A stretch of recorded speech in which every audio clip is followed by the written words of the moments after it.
Hello, everybody. Welcome to the Joe Guarino podcast. First of all, I'd like to thank my buddies Eddie and Anthony for abandoning me with my very special guest, Mr. Larry Rolla. Hope all is well.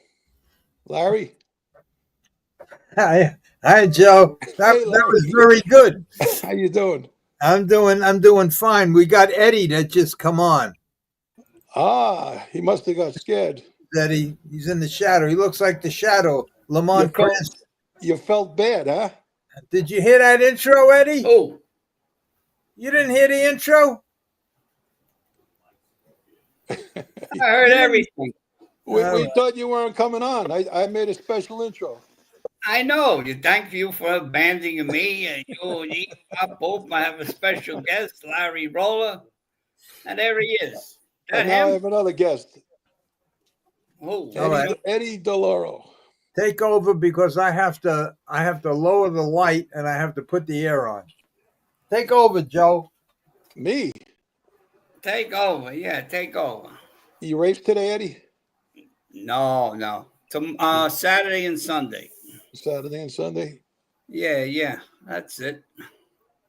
You No, I was in the Buck House when he texted me, and I said, "Let me take my time because he has to do all the." You took your time. I didn't expect nobody tonight. Nah, Freddie called me. Freddie didn't even call me. I called him and I says, "You coming on with any people?" And he says, "No, I think he's in the middle of moving or something. He's doing something. He's pretty busy." And Anthony is working. he's in charge of that whole brewery he has up there, and The meadery. how do you say it? Meadery? Mead. MEAD. MEA. Yeah, meadery. Yeah. Right. You look good tonight, Ed. Huh? You look good. Yeah. Well, I woke up a little bit. Hey, listen, when you get those friggin' things every week, it knocks the shit out of you, and then you as a couple of days go by, and that's it. You feel good. You feel better. There's something I have to say because I got three or four texts and emails Yeah. about something that I did the other day. And here's what I did. And I should have done it when Joe Rico was on, but I didn't. But I put this picture up, followed by this picture. And I said, Yeah. we finally got some dirt on Joe Rico. What everybody out there has to understand is that this is all in fun. This is just as we took a squeaky clean guy and we just have a little fun when he was on with Mario Marcelino and said, "Mario, you're two squeaky clean guys. You're probably the cleanest of them all. Do you have any dirt at all? I can't find any dirt at all on Joe Rico." This was just a joke, just kidding around. Yeah. What I did was I put this picture up the other day when I should have did it when Joe was on, so everybody know that we're just kidding around. But I didn't. And what I said was he's looking at the tote board, and then in this picture, he's in a winner's circle with the race secretary, like insinuating that the race secretary wrote a race specially for him. They bet on him. And at the finish line, he's looking at the price. He's probably looking to see, if I know Joe, he's probably looking to see how fast he went. And this is just an innocent picture. All the things we say, look, the only one I trash on here in pertaining to harness racing is myself. That's it. I don't talk about anybody else. But I will say this in answer to three of the questions that I got. I got three questions. Three. So I'll just answer these questions like this. I won't say what the questions was, but I'll just say this. Everybody in the world has a closet, and things that are in that closet, they don't want people to know. everybody from the president down. So there is very little that anybody in the racing world can tell me about a driver, a trainer, a jockey that I don't already know. But I don't talk about that stuff. I talk about you never heard me talk bad about one person in harness racing on this podcast. About the thoroughbred, and I skim over that. I hardly mention it, and but it's been all in the newspapers and the books and everything else. So, but the podcast was created to promote my book. After all the chapters were done in the book, I wanted to end it. I didn't end it because of friends, and I'm glad I didn't end it because I got to be back in touch with guys like Eddie and Joe and Anthony and on and on and on and on. People who I haven't met, and that's why this goes up. And I have no axe to grind. I have no vendettas. So that thing with Joe Rico was strictly a joke, kidding around, fooling around, and that's it. Okay, so did somebody complain or say something? no, they said they said something that only a handful of people know. I'll tell you about it when we're done. Okay. Because a race secretary could say something and say, "Look, you can't race here," and just because he heard something that I heard you call my wife a pig, so get off the grounds. They got the right to do that. In the meantime, rumors go around, everything goes around. So these are things every single driver. And don't forget, there was investigations in '65, there were investigations in the '70s and '80s, where all the top harness drivers were all in court, all accused of fixing races. That's already been in the newspaper, but you're not going to hear it. You're not going to hear the inside story from me. What you're going to hear from me, if you want an inside story, I'll tell you about some of the things that I did, which I do, but I don't have to. I don't have to talk about anybody. There's no reason for me to do it, and I wouldn't do it. Hey, look, if in 1984 I just wouldn't give up 4 guys that would probably only get maybe a 30-day suspension, maybe, who knows? And I lost everything. Why should I? And the only person I talked about in the book and on this podcast was Jerry Silverman, and it was a funny story. And I asked his permission, and I asked his son's permission, and they both said, "Go right ahead and do it." But so, just because I make a statement, anybody got any bad? I mean, our guys, our friends, about Joe Rico, and they all know that that's a joke. No, Joe is gold. So I just want everybody to know that, and I thank you for watching the podcast. And but when I say that, I'm not really serious. And like I said, there's very few stories that anybody out there could tell me that I don't already know, and that includes about you, Eddie. Anyway. You don't know nothing about me. You forget. I used to trip over you coming in my house and used to sleep on the floor. You and Bernie and Frankie and whoever, Helen, even Helen used to be there. Yeah. Everybody was on the floor. Ralph Gigani. I come in at 3, 4, 5 o'clock in the morning. Well, it all started out at the trailer in Monticello. Yeah. And Joe Knapp lived across the way from you. Yeah, right. And then we were barbecuing the steaks on the grills, and then we made the best tomato salad in the history of the world. Yeah, that poor he guy, would never tell nobody. I couldn't believe Joe Knapp. He passed away so young. Well, he had Crohn's disease. Huh? He was such a good guy.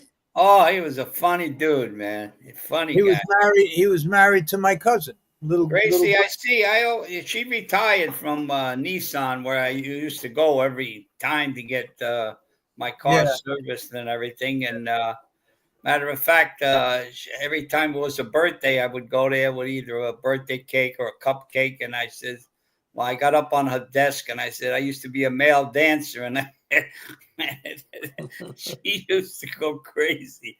She says, "You're a sick puppy, man." You know how I hired him, because I got up to Monticello. I get a phone call one day from Joe Knapp, and he says, "Larry, could you help me out? I need a job. I got no money. I'm broke, and this and that." And I says, "Well, don't forget he's married to my cousin, and they just had a little baby, little Gracie." Yeah. So I says, "All right." I says, come, "Can you get up here?" He says, "Yeah, I got a car."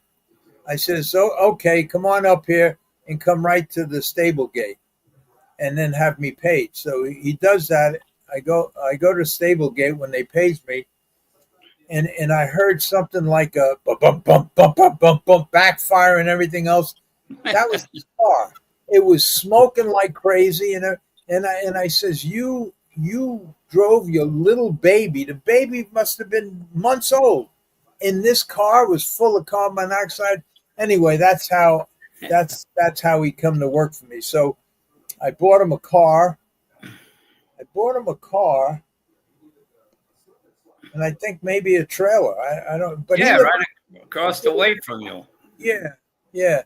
And then he worked for me. And then there was a period of time where I used to pay him not to come to work, because he disrupt everything, everybody. Always telling jokes, always kidding around. And he used to wear your colors a lot. I used to pay him to stay home. Yeah. But he was a really, really good guy. And his wife, little Gracie, she went back to work. She works at another car place. But her daughter, the one that was a little 2-month-old baby in the car, she's grown up, has a husband, really good guy. They have 2 twin boys that are terrific baseball. Yeah, baseball, both of them. Yeah, they're both, and I think they're good enough for the pros. I mean, I think the scouting people took a look at them, and they're really good. Yeah. Unfortunately, one kid has diabetes pretty bad, and the other one don't. But they're really good kids. So that whole family. And Joe Knapp had Crohn's disease pretty bad, right. And they found him. They left him when they left him in the trailer. He was fine. He was watching television in that nice easy chair he had. And when they found him the next morning, he was just dead. No suffering. He must have just died in his sleep. But he had Crohn's disease for a long time. But he was a really good guy. Yeah, I really got to know him in Rockingham. I didn't know him well until Rockingham, and he was stabled right next to me, and we had a lot of fun with him. You know, it was just a good time. But he was just a good guy. You know what I mean? He was a principled guy. I liked him a lot. When I went to Florida, how could I say this? There were a couple of. There was a couple of guys, mob guys, that I had basically an obligation to when I was up there doing what I was doing. And whenever they would come up, I would tell them whatever I was doing, and they could make a couple of bets. And naturally, I introduced them to my cousin, Joe Knapp. And anyway, they must have conned them into trying to fix a race or something, because that's what he did. And the next thing I know, I got a phone call. I was in Florida. I get a phone call from his wife saying that they come to the trailer. He fixed the race, and somebody ran over the money, and they blew the money, and they took him in the car, and they drove him back to Corona, Queens. And his wife, my cousin Gracie, called me, told me what happened, and I had to make a phone call. Thank God. It was like 1:00 in the morning. Thank God somebody at the place answered. And I I straightened the whole thing out, and they sent him back in a cab. So that was Joe. He was something. Yeah, it was some motley crew up there. Joe Knapp, Ron Bryn, Carl D'Angelillo, Gagliotti, uh, geez, Ronnie. Carl D'Angelillo's another one that worked for me, yeah, and he he has a son now that's extremely successful. In fact, he called me up about 2 months ago. We had dinner, me, him, and his son. They took me out to dinner, and they were telling all these war stories that I can't repeat on here. So, but yeah, the whole crew. There was a whole crew. yeah. But when it come to going to the Concord every night, that's why I used to come home late, and you guys would already be at my house sleeping all over the place. And the problem was, did I have that dog, that big red Doberman at that time? Yeah. Because the only place I could sleep was in my bedroom where Aura was, but the dog got so attached to Aura, Wouldn't let you in. he wouldn't let me in, He was slept and I had with no us. place to sleep. The dog, he's laying right next to Aura in bed. I go to get in bed, he goes, ah, and he shows his teeth. And I was the one that bought him, that raised him, and everything else. But I was gone for so long. He got so attached to Aura, he wouldn't let me in bed, and I had to sleep on the chair. Anyway, I wanted to show you this picture, Eddie. That's Trevor. That's Mike McCarthy. That's Trevor, the jockey that you're talking to, that retired. That's his father, Mike. Yeah, that's his father. I met him over the course of the winter. He was at Belmont. He was having breakfast, and he was talking to this guy. Oh Jesus, I forget who the hell his name is. He's the leading rider in Finger Lakes, and then he went to Delaware Park and leading rider there, I think, for 10 or 11 years straight. And then he retired. I was living with him for a while, and I told him and I told his wife, he got to quit because he was killing himself, because he's like 5 feet 10, 11 inches. Yeah, he's like his son. And he had a lot of trouble keeping his weight down, and he was going to die, and he retired. And I taught him all about training and conditioning and this and that. And he got about 10 owners or something, but he didn't like it. He was used to them $10,000 a week checks, and that wasn't happening training horses. So he packed it in. He basically retired, and he moved to Florida, and he just, now I think he just goes to the barn in the morning and does some exercise riding just to keep in shape. And but I said this a couple of weeks ago. I was the first one that held the horse when Mike put Trevor, when he was like 2 years old, put him on his first horse. And now, well, up until he retired just a while back, he was one of the leading riders all over the country. Yeah. So that's him. That's Trevor. So, all right. What else did I want to say? I enjoyed Monticello. I tell you, Monticello was really back in the late 60s. That's when Late 60s into the middle 70s. Yeah. 70s were great. Yeah. I was able to convince Slutsky to put bands up there and everything, because I loved the music and everything.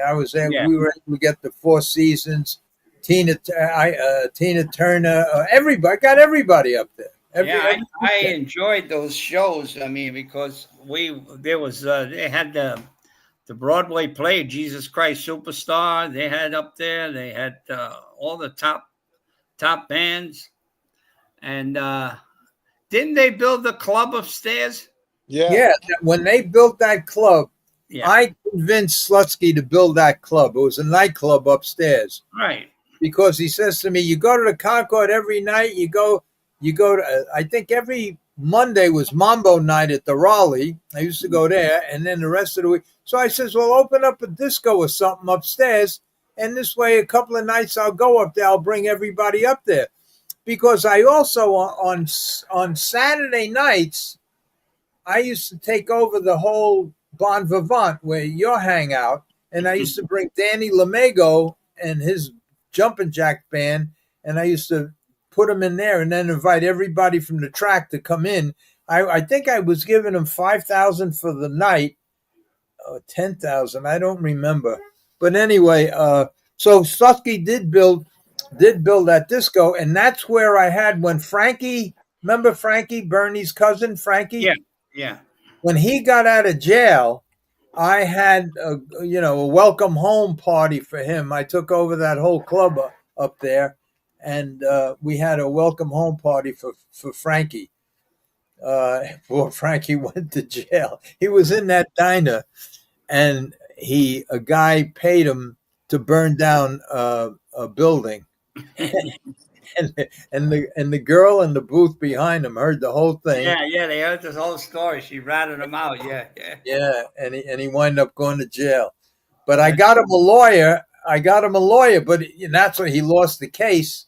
But when he got out, we fixed him up pretty good. And that was that. He was very friendly with Frankie Loke too, Joe. He was very friendly. Yeah, he used to go down there. He used to go down there a lot.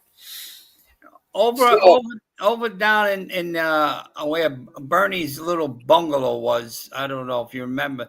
They had that training facility down the hill. Yeah, the Ponderosa.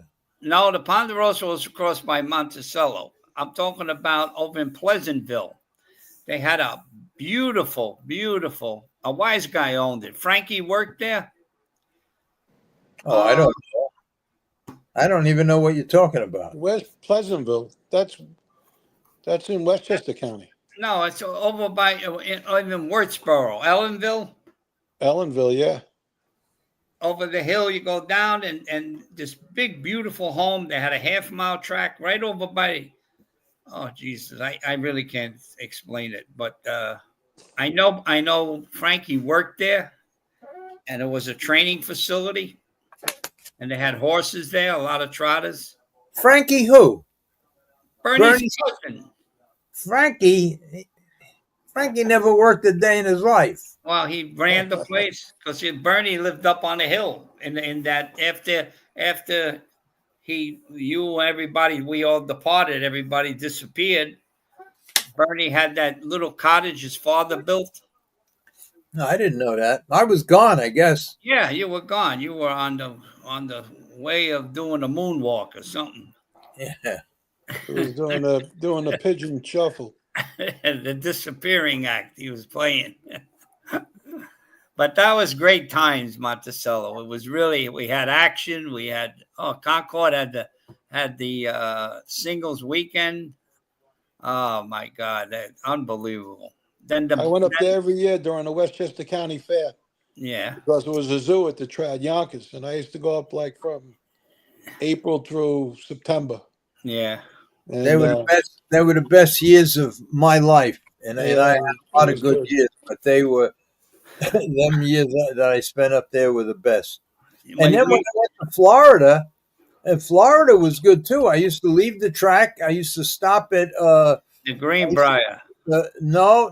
I never went to them places. I didn't go to the Greenbrier or the place across the street. I never went there. Everybody used to go there. I went to the Wagon Wheel on Federal Highway. From there, I went to Bachelor Street, Joe Namath's place. And yeah. And then the night at the Seven Seas Lounge at that hotel in Miami. What the hell's the name of the hotel? Castaways. What is it? Castaways? No, down. Fountain Blue? No, Fountain Blue Hotel? Down further. Down. Oh, God.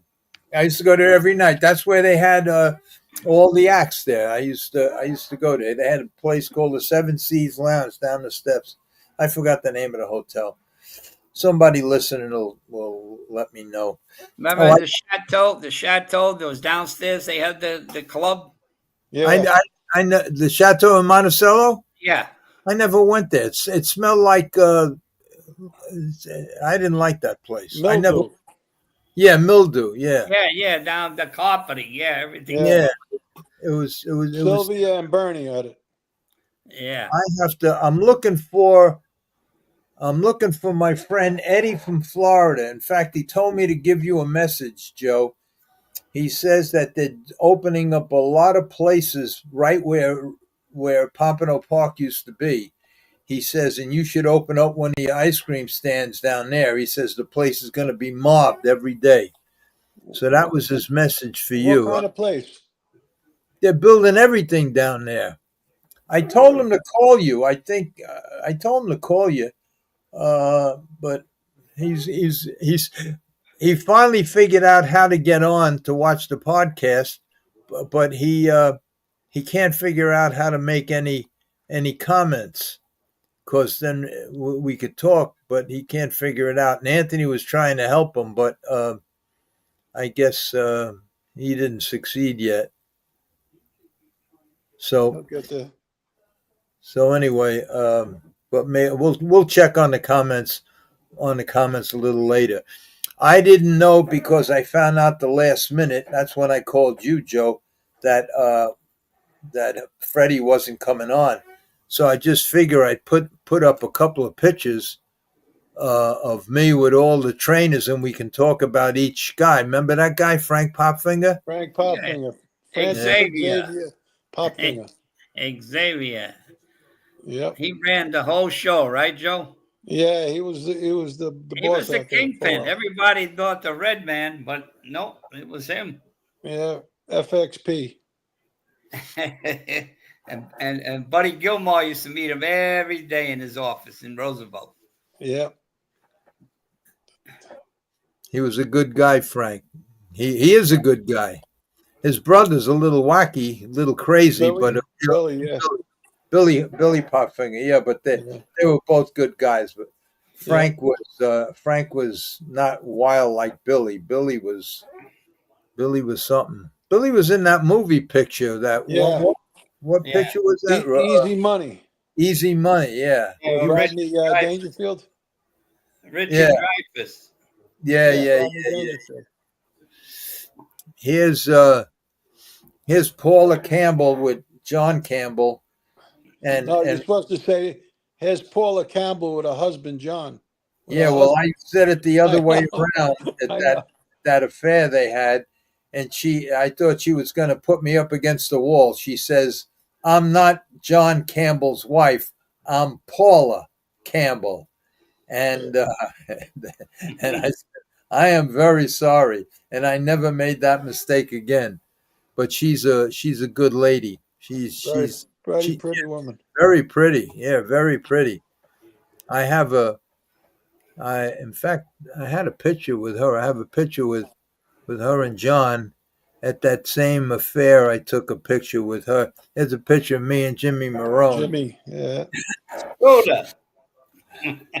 There's a picture of one of my favorite guys, Mike LaChance. Good guy. Michelle LaChance. There's a picture of Manny Ukaza, who made it possible for me to do what I did at Belmont Aqueduct in Saratoga. Who's this guy? Oh, that's everybody knows a Cabert because of my story, but that's the guy. That's the only guy in the world.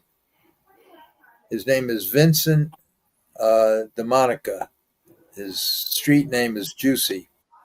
And him and Cabert. That's what's his name's father, right?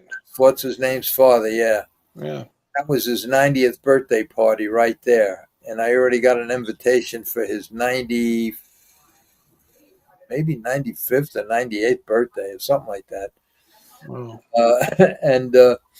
But he was the one that he was the man. He was the man, even though he put Cabert was a little boy. He's more laid back and low keyed, and and but he could have been in a position of Cabert, except Cabert would just walk up to him and put a couple right in your head where he would try to talk things down. He was more of Civilized. more what you should have been to be. But Yeah.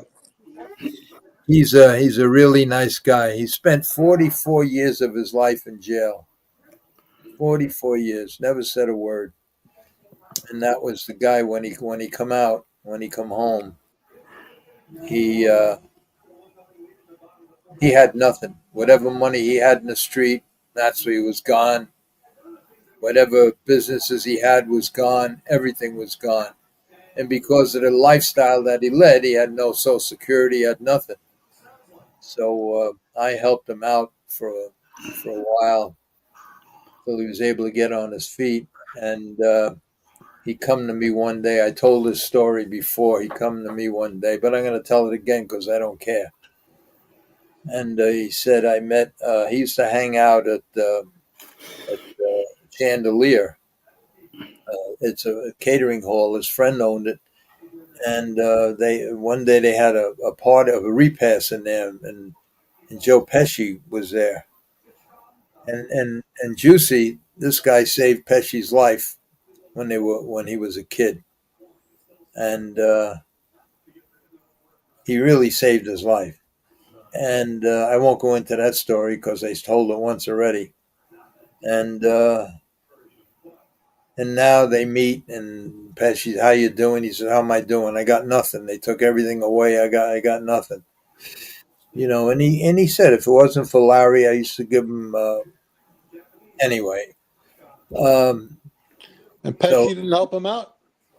well, I'm going to tell you what happened. Pesci says, all right. He says, give me your address. I'll send you something.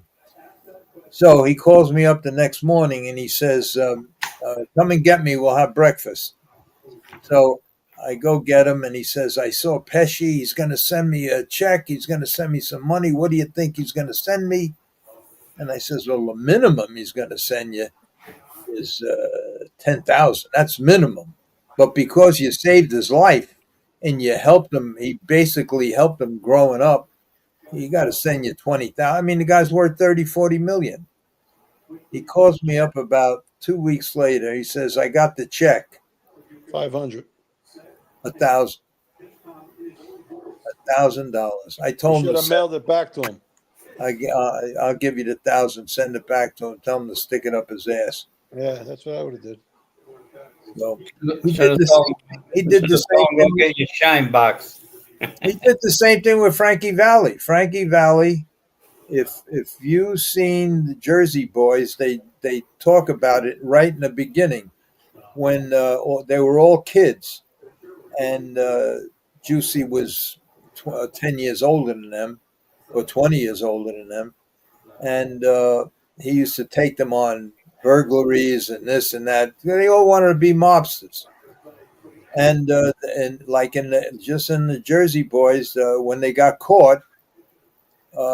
Frankie Valli was the one that ratted on them, and they all went to jail, including Tommy DeVito, the leader of the Four Seasons, and Founder.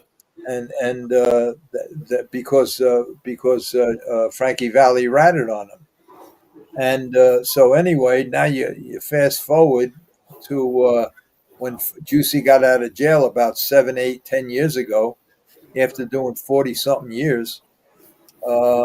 Frankie Valli goes to him. Well, at least Frankie Valli went up to him and he says, "Look, let me help you.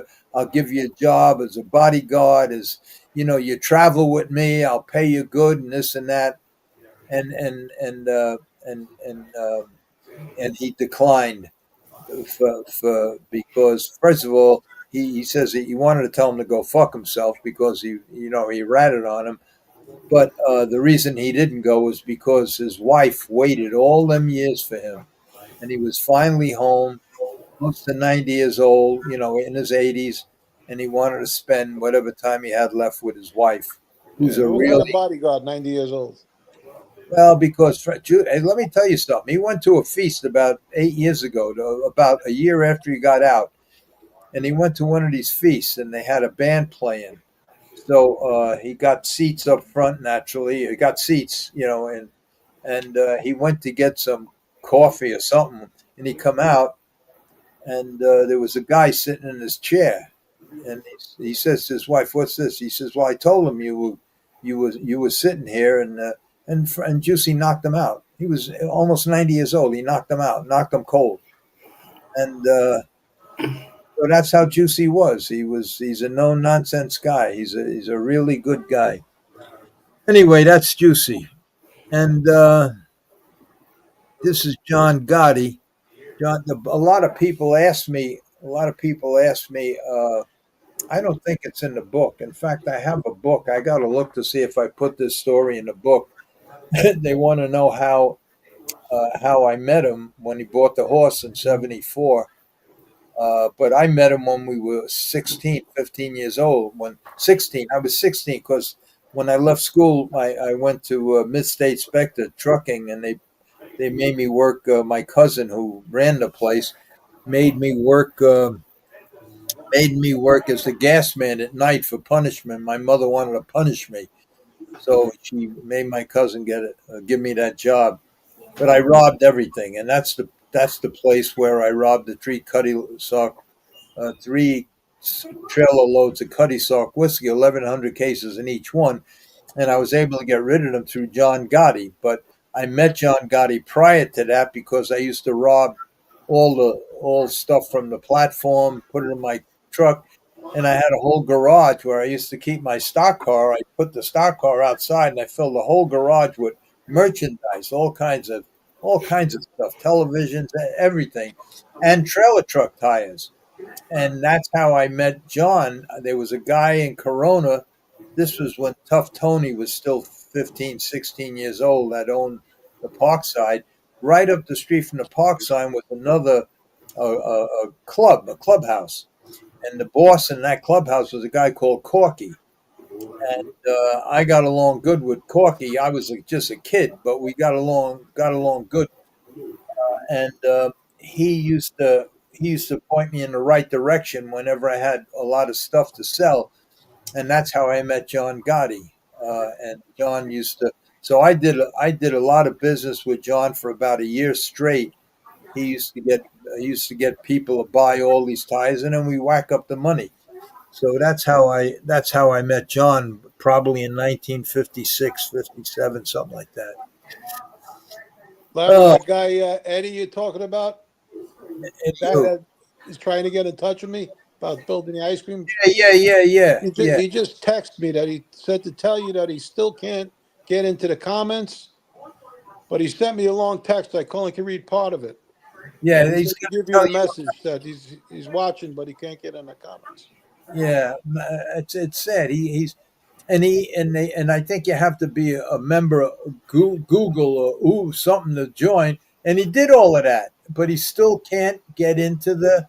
I don't know. He said he's going to try to figure out. Anthony was trying to help him, but he'd be a good because he has a lot of questions.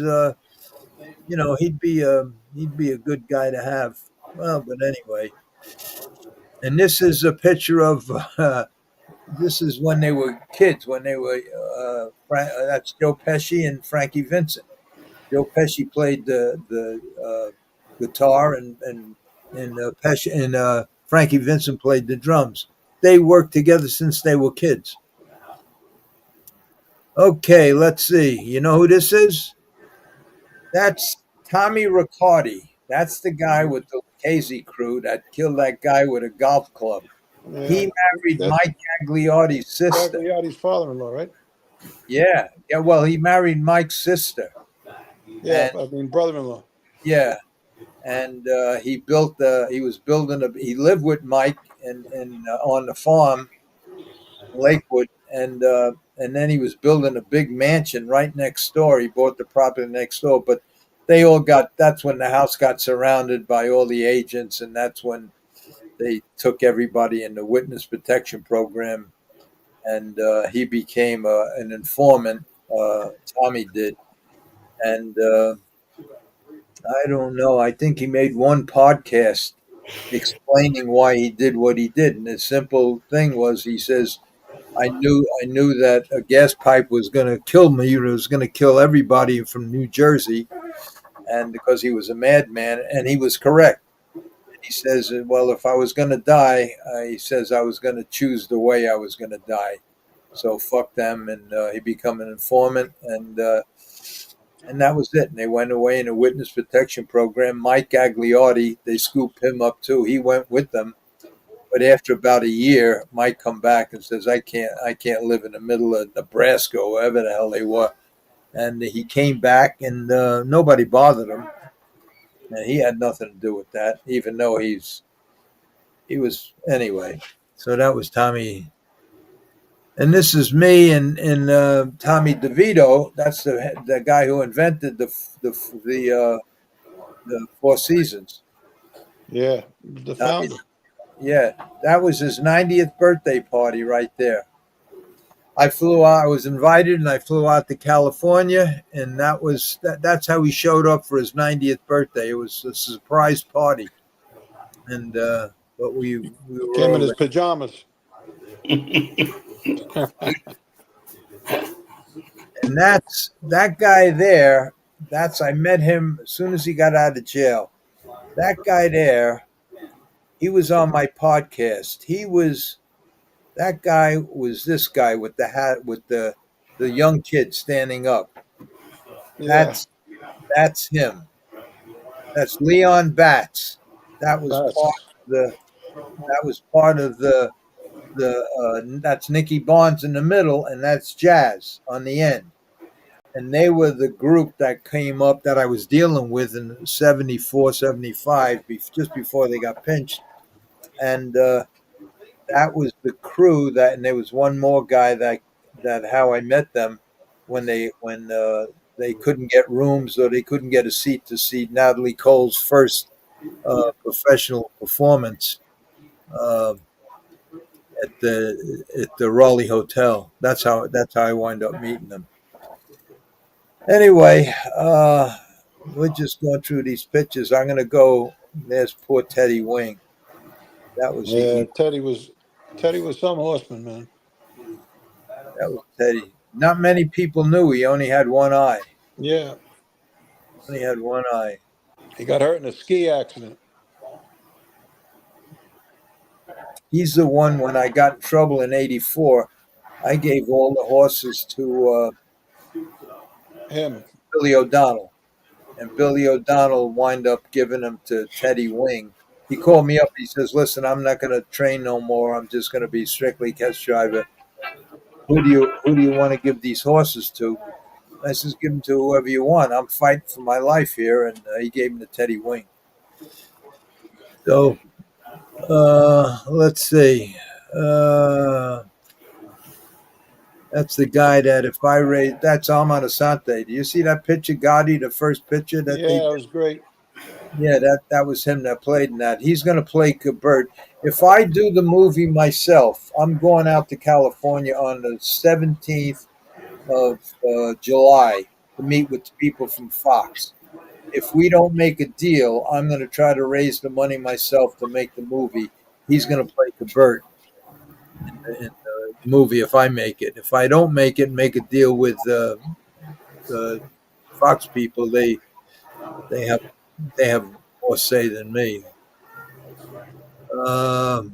Okay, we already said that. Let me go to the comments. Say hello to everybody anyway. Okay, we have Sundance says, "Hi, Larry, Anthony, and Eddie." Anthony is not here. Anthony had to work tonight at the brewery there. Yeah, he's squashing grapes. The meadery. Squashing grapes. Hey, that stuff that he sent you that he makes, it was good, right, Eddie? Yeah. I liked the strawberry. The peach I didn't like too much. The Cabernet was good, and the raspberry was good. Yeah. The peach I just didn't like. Do you know that they say that's the oldest drink in the world besides water and the healthiest drink? Because it's made from honey, right? Oh, honey, yeah. Yeah. Okay, let's go down this list. Say hello to everybody. Hello, Sundance. Don't forget, you're coming by my house on July 16th. And from the 16th until that Saturday. So from Wednesday to Saturday. So you already committed to it, so make sure you show up. Okay. David Arthur. Hi, Joe G. Joe G. Hey, hi, What about Dave. Eddie, David? Eddie came late. He was probably He on. came late. Probably said hello after Eddie came on. Rick Simon. Hello, everybody. Sundance. Eddie, hope you're feeling better. Hit the like. Oh, yeah. Hit the like button and ring the bell and subscribe. Right. Okay, feeling good there, Sundance. Thank you. Now, next week, you go for these treatments on Tuesday, right? Oh, Monday I got to go again. Oh, so it's because you told I me you used to go Tuesdays, yes, but last Monday I went. Now And what they about next the 30th I got to go again, and then on the 1st I got to go to my heart doctor. And then I got to go to 7th, the 8th, the 9th, the 14th. I got to hold the whole month of freaking July is all doctors. all right? Well, you let me know when you can't come on. Nah, I'm all right. I'll come on. I'll You got to crawl. report everything to Heisa, Eddie. I did. Okay. You know, I look at him now because I remember him when he used to, like live with when we were kids, and he was such a good-looking kid. Now look at him. Oh, good He's looking. still Yeah, looking. fucking. Now look at you. Yeah, I know, but we're old and fucked up. I know No, that. I'm not. You got still hair. look the same. You look good. I got hair growing out. I got a hair growing out the tip of my nose. How Well, Yeah. the cut it. fuck did that happen? The tip of my nose is always a big long hair. I was get it too. Right here. I get it right here, and I pull it Yeah. out every freaking week. How does that happen? Hair's Let it growing out grow. of my Let it grow. It goes down to your chin, and they look good. Jesus Christ! Now everything's happened. Now I dribble. Ah, I boy, don't now, even really. feel it. I dribble. It's terrible. All right, It's now you should sit in a rocker, and you'll be set for the. I already made up my mind. If I don't make this deal with, I've been waiting a long time. COVID screwed the first thing up, Yeah. and then the actor strike, writer strike, that lasted all the strikes for 2 years, and now I finally got to this point with Fox. And what I'm hoping for is Fox was the studio that did The Sopranos. And I know that they've been looking for a series to kind of follow The Sopranos.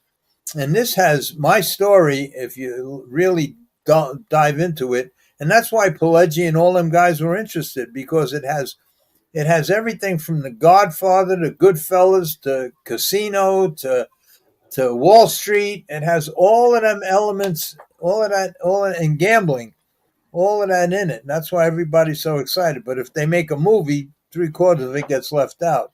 That's why Pileggi wanted to make it a series. Anyway, love the trio. Okay. There's a guy that lives in Northport here where I live. His name is Gary Paolo, or something like that. He was the key grip on The Sopranos. He got me an audition back in a long time ago. An audition to go on it, but I didn't make the cut. So, but you should send that book to William Morris in Beverly Hills, ABC, movie of the week. They'll make it. I ain't saying that. That's it. There's a couple of things I could do. I can go back to Sony Pictures and Village Roadshow. I can go back there. I could wait it out with Barry O'Brien, the writer for Who Wants to Do a TV Series, the writer for Blue Bloods, Law and Order, that whole thing. He did 30, 40 TV series from Ally McBeal all the way up. Very, very popular, famous guy and good guy. But the first thing that came up after the strikes was this thing with Fox. And I was supposed to go out there in February, but I couldn't because of my health situation. So now this is the next opportunity I have. So I'm going to go out there on the 16th, and I have a meeting with them on the 17th and 18th. And if we don't come up with a deal, I'm coming back here and I'm going to do everything in my power, only because of my age. I can't wait no more, and try to raise the money privately. Uh, and there's one or two people I know that I need about 1 million, maybe 1.5 million, and my friend can make the movie look like a $10 million movie, just with $1 million, and we can leave out the unions. If it's under a million or under, you don't have to hire a union, even though you still SAG. But there's one or two people I know will give me 100,000 right off the bat just to be in the movie, and then I'm going to ask some heavyweights if they would, invest in the movie. So we'll see. I'll see what happens. Okay. Larry, did you register that book and stuff with screen? Yeah, it's all registered. Yeah, yeah. It's all copyrighted. The whole thing is done. Everything is done. But Yeah. it's my story, so Yeah. they need me to do it. So who the hell's gonna rob it? And 90% of the stuff that I could tell is not even in the book. And what's in the book, it's like 10% of the real story, because I Right. had to do it all within 85,000 words. Wow. Okay, Sundance. Hi, Joe G. Hey, That's Sundance. Rick Simon. Hi, Sundance. Mom was sick all last night. We didn't sleep. Oh, his mother. That's the kid Rick, I sent him all that. We didn't sleep much. I'm okay now. Mama's feeling a little better now. Boy, that cancer is tough, man. Cancer. That's a kid that was on the show when he brought his mother Yeah. up. Had that big tumor in the back of her neck. I don't know what the hell they're waiting for, but oh boy. Okay, let's see what Larry, anyone who didn't know you were joking about Joe Rio needs to go by a sense of humor. Well, I hope you're right, but there were 3 guys that contacted me and one of the guys was right on. I mean, he knew what he was talking about, and what he said to me was very true. So that's why I says I better straight, because I didn't think about that. That people might think we were serious about that. No, if I want to get serious, trust me, I don't need anybody. It is what it is, and I'm going to tell you another thing. It's unbelievable. See this book here? Oh wait a minute.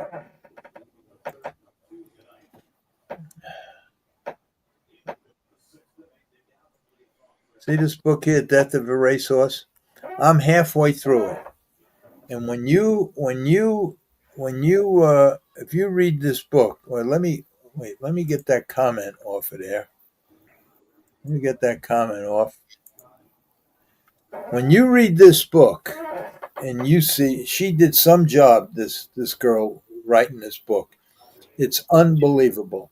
I had to send away for the cassettes because it's over I think 400 pages, and the print is very small, and so I bought the CDs, and it's unbelievable. I don't ever want to stop listening to it. And she goes through everything about all the thoroughbred trainers, standardbred trainers, the drugs that they were using, what standardbred guys were hooked up with the thoroughbred guys, what they were using, the vets involved, going way back when Baffert first started, when a lot of these standardbred guys first started. It's unbelievable.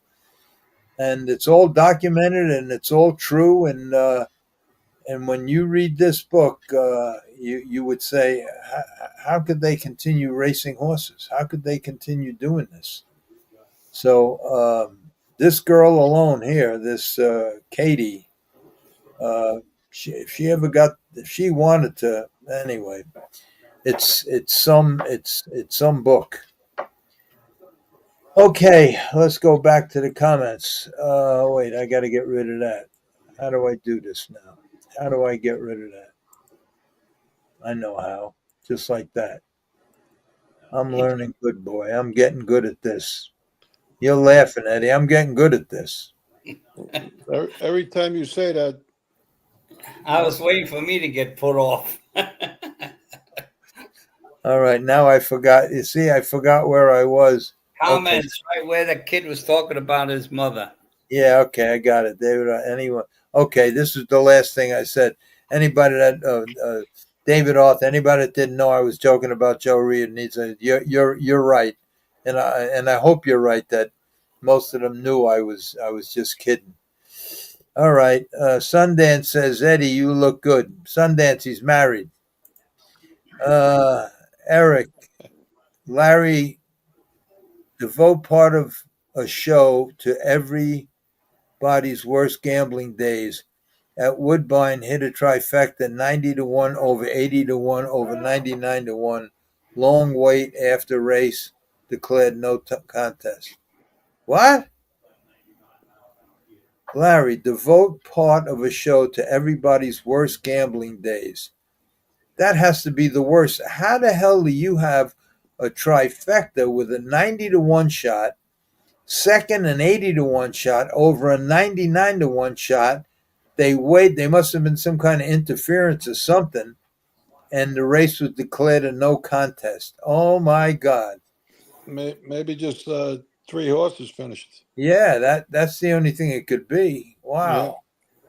It had to be an accident, and only I think you need 5 to finish, or 4. I forgot. I got involved. 4. I think it's 4. Yeah. Wow. But that's something. How the hell how do you hit a trifecta? 90 to 1, 80 to 1, 99 to 1. Oh my God. You got to be a magician to hit that. Well, the only way it had to be an accident. That's the only way to be a no contest. It had to be an accident. Yeah, you weren't in Canada. Yeah, so, wow. Larry, devote part of a show to everyone's worst gambling days. What was my worst game? I had a couple of them. I think I told the story once. I'll tell it again. You want to hear it? Okay. Of course. Hold it. There was a girl. Now, I think I told this story once before. Ralph Swalski, he usually listens. He was the race secretary at the time at Monticello. And it was in the middle 70s. And I pull up to the race office, and a girl is coming down the steps from the race office. Beautiful, beautiful, beautiful blonde she was. And she was crying. So I asked her, I got out of the car, and naturally, I was 30 years old, 35 years old, and, looking to leap on anything at that age. But she was gorgeous. So naturally, I says, there's something I can do. And she says she had the eligibility papers. Back then, they had eligibility papers. Today, they do it all on a computer. But back then, you had actual papers. Big blue and the yellow ones for the trotters. Yeah.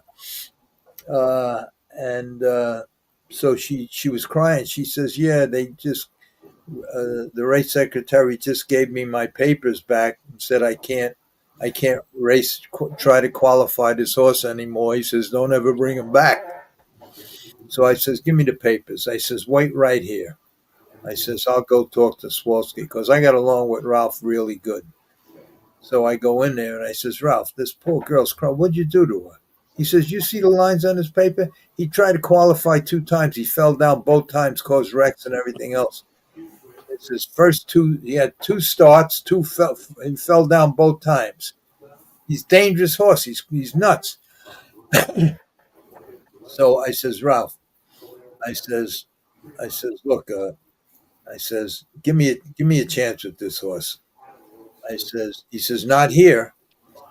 And it was Goshen was having racing then, that week or 2 weeks of racing at Goshen. So I says, you guys out there, because I don't remember the exact dates, but I know that Goshen was racing in July. And right after that, the 4th of July. Okay? So here's the story. So I take the horse, I bring him to my barn, And I says, look, just leave the horse with me. I'll take him to the barn. And I says, I'm not going to charge you nothing. I'm going to try to straighten this horse out. And I did. And I straightened them all out. I re-rigged them. They had them all. I don't know who the hell was rigging them, but they had them all screwed up. And I got them going good. So I enter them at Goshen. And I just put them in a race, just go around the racetrack. Because Ralph made a deal with me. If you get them qualified and you show me 2 good lines, you could race them here. 2 good lines at a qualifying time. I says, all right. So I put them in 2 races, I think. I think they were days apart. Something like that. But anyway, I didn't win with them, but I went in qualifying time, and he was really good. So I go into Ralph, and I says, Ralph, I want to enter this horse. He says, not this weekend. He says, the 4th of July weekend. So I says, Ralph, you made a deal with me. The horse, I got 2 qualifying lines on him. He stayed upright, and this is the deal you made. And I talked him into letting him put him in. So anyway, he gets in the first race. Gets in the first race. I think it's the first race or second race. And he gets the 8 hole. Anthony Del Piore, it was now winners of 2 races lifetime. Now winners of 1 race. They didn't write maiden races. They wrote like now winners of 1 or now winners of 2, something like that. Anyway, I put him in that race. And he got the 8 hole. And he's 20 to 1 on the morning line. Del Piore has a horse. That morning line is 3 to 1. And it had to be now winners of 2 because he won his qualifier and he won his first race. So, or maybe he won 2 qualifiers and this was now winners of 1. I don't remember. But anyway, he was 3 to 5 from the rail. So I go to him and I says, Anthony, I'll give you $5,000. Just don't win the race. Just be worse than second. Don't be third, fourth, fifth, whatever you want to be. And he wouldn't do it. And I begged him. I says, look, just do me a favor. And $5,000. So he did it. He says, okay. Fred Bradbury's in a race. Maybe somebody, that guy Mike, whatever his name is, he finds all these races for me. And it was on the 4th of July. And I had the 8 hole. And Del Piore had a horse from the rail 3 to 5. I got him out. And I bet, and I got Bradbury out. He had a horse in the race. I got Bradbury out, and I got one other guy out. And then I used the other 3 or 4 horses in exacta races, in exacta bets. And I bet on track, I bet off track. Now, don't forget, OTB was still open, and I was going to make a major score. And when the girl came into the paddock, she came in with her husband. I didn't know she was married. I never asked her. But she come in with her husband, so that naturally busted my balloon. But I told her, I says, look, your horse will win today. And it's better 8-1 exacta. Because I bet the rest of them. I didn't, I figured she's going to win. She's going to get the purse. She's going to bet on the horse. But her husband says, who do you like for second? So I just used the one. He's 3 to 5. But I didn't tell him he was dead. So anyway, the race goes off, and I leave. I make the top, and the race is over. But at the head of the stretch, I forget who it was. Somebody made a break, and it was the same type thing. 4 horses finished it, so the race was official. But one of the guys that I left out, it was Del Piore. Del Piore, he was sitting last, and he beat the accident. There was somebody made, I think Catello Manzi made a break, scattered the field, and 3 other horses finished in the race, one with a broken wheel, and it was Del Piore, the one horse that finished third, I think, or second, and I blew he finished third, and No, I think he finished second. I forgot, but anyway, that was my disaster. And if Slusky's watching, he'll remember. He'll remember that. And if Mike is watching, that happened in the '70s. It was 4th of July, and I had the 8-hole, and Del Piore had the rail. See if you can find that program. He finds everything. Okay, Angel and how do you say that? Angelique. Angelique. Okay, Eric, how did you go?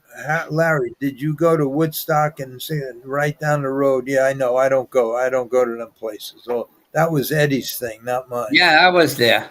I was I there. don't go to that stuff. You went That to was Woodstock, Eddie? Yeah, oh yeah, I was loaded with magic mushrooms, everything. We were good. yeah, it was good. Disgusting, disgusting.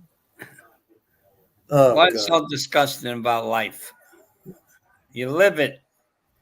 We Well, here. it's good We made music, Larry. I don't like that kind of music, What do you and mean you don't like that kind of music? I, I didn't like all that Jimi Hendrix bullshit and all that Rolling. I didn't like that. He I was likes he a sucker. likes summer wind keeps blowing in. All Thank right. you so much. Let's see. Angelique, what'd she say? Hello, Eric. Oh, she's saying hello to everybody. Okay. All right, everybody. Donald at Parks, trainer Mike Pino with over 110 starts is winning at a 42.2 clip with mostly claiming horses. How can this be? Isn't somebody looking into this? They have, look, I'm not accusing Pino of anything. I'm not accusing anybody of anything. I'm just telling you that they right now everything is synthesized. They take these drugs, they take two little things out of them, and they make it into something that would show up, don't show up anymore.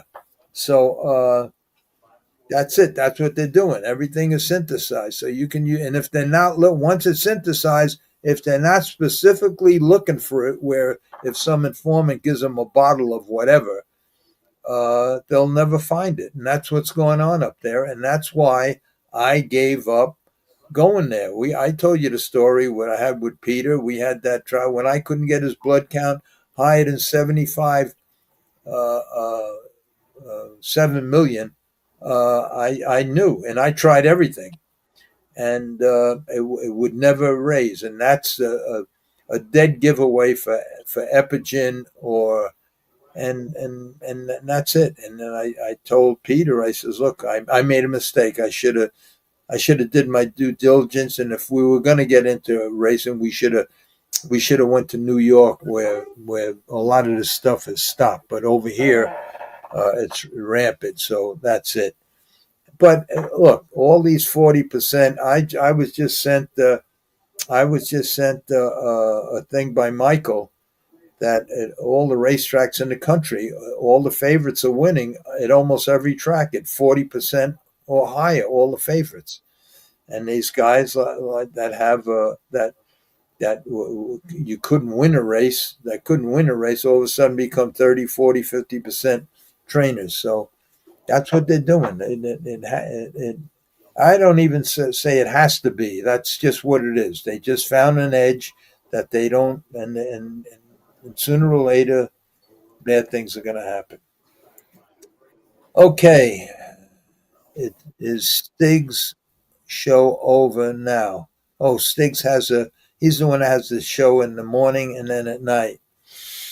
Okay, Sundance, who knows everything, says no, Rick. Sundance, amazing how much she knows. I don't know how to.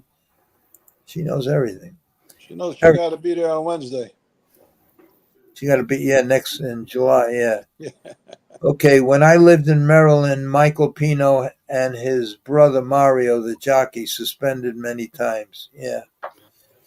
Look, everybody's looking. Everybody in every phase of business is looking for an edge, not only in horse racing but in sports and everything else. What do you think?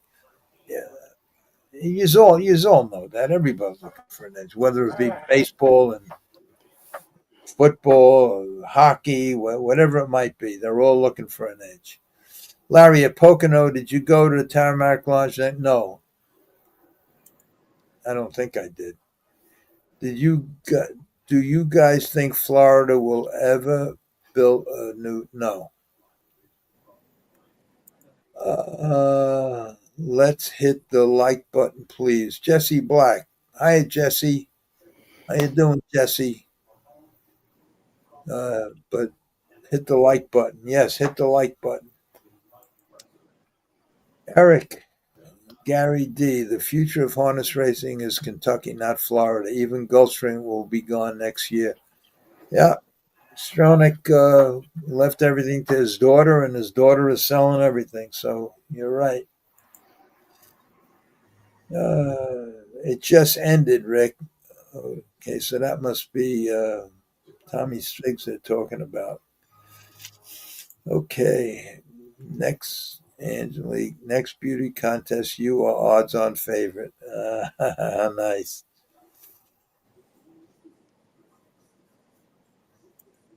She does look good there, don't she? Angelique. Joe, you're leaning to the left. You need a head pull. I,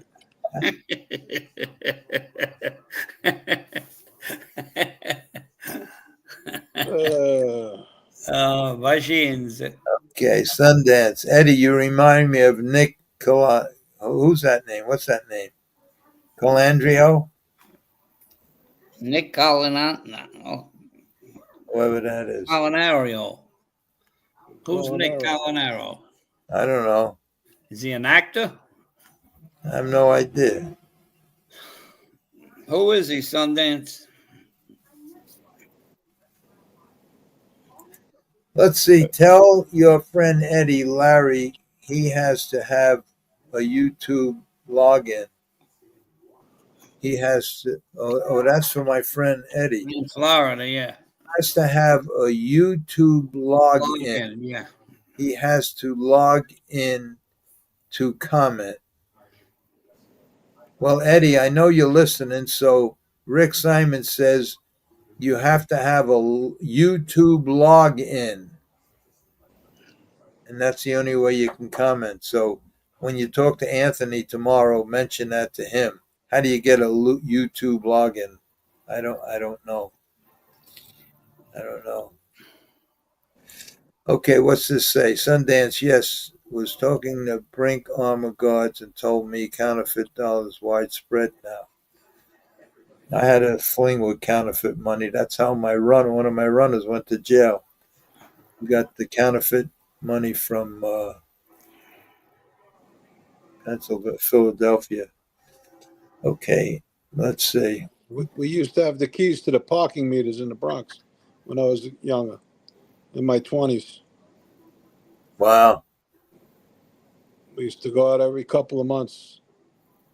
Yeah, when I was bring back bushels of quarters, and we got a third.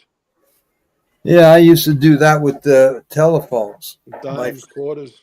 My friend, when I was working with the trucks, John Caputo, his name was. He could break in the phone, had skinny hands, just with a screwdriver, knock the top of the phone off the pay booth, and then if you look down, you see 3 screws from the top of the box. He would take 3 of them out. The 4th one he couldn't get, but he would pry it open. He had little hands. He was able to get all the coins out of there. And we would go around for hours. What we would do is we would take one of the trucks, one of the straight jobs, and pull up to a phone booth. And we would go for miles and miles. Every phone booth we'd pull up, and I would open the hood, get under the hood with a flashlight. He would go in. And this way, if any cop ever stopped to see, I would shine the flashlight, and he would make believe like the truck broke down, and we were trying to use the phone, and the phone's broke. So, but nobody. All we do is have some. That was a good plan. But we met bushels. But we had burlap bags full of. We had the bushels they used to put the tomatoes in. Yeah. Yep. A little box would come out. We'd empty them out. Let's see. What's this? Big Sam, Larry, I hope you make a movie or TV show. Can I tell all my neighbors that Larry Rolla is my friend? Of course you can. You are my friend. and I hope your mother is all right. And I hope I make the TV. I hope right now for the upfront money. It's getting to the point in my life because of my age. The movie is going to give me a lot of upfront money. Where this way I could pay my house off, and I could help out a bunch of people who helped me through the years. With a TV show, you get a little bit of money, maybe 8,000-10,000 up front for every show, but in the long run, you make a lot more money. But I don't know if I could last that long. But anyway, yeah, Rick. Tell your mother I said hello. Ted Wing was an outstanding driver, class act always. Steve, yeah.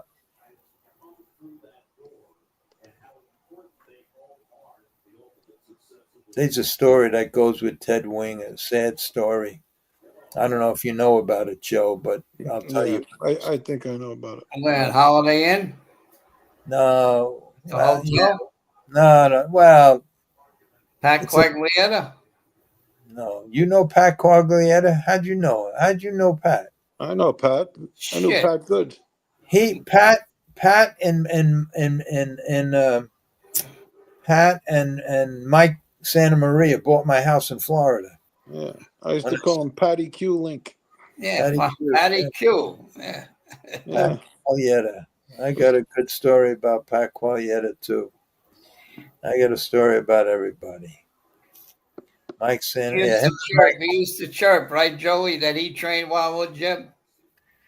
who? Patty Q. Yeah, I better not tell that story. I'll let it go. Okay.